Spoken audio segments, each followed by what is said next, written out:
diambilnya dengan tangan kanannya, saking mulianya diambil dengan tangan kanannya. Ini jangan bayangkan Allah punya tangan kanan seperti tangan kita, laisa kamitslihi syai'. Tapi ini menunjukkan hadis Nabi, Allah memuliakan orang yang memberi. Diambilnya dengan tangan kanannya, kata Nabi, lalu dipeliharanya, dipelihara, disuburkan oleh Allah Subhanahu wa taala. Lalu kemudian benda yang kita pernah beri di dunia berubah menjadi gunung.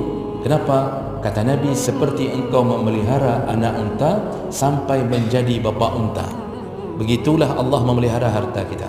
Maka kita ketika mengambil semua hadiah yang pernah kita berikan ke orang, tidak lagi berbentuk hadiah tersebut, tetapi sudah menggunung, Allah suburkan. Itulah kasih sayang Allah kepada kita. Berbuat sedikit tetapi berubah menjadi gunung-gunung yang ada di akhirat.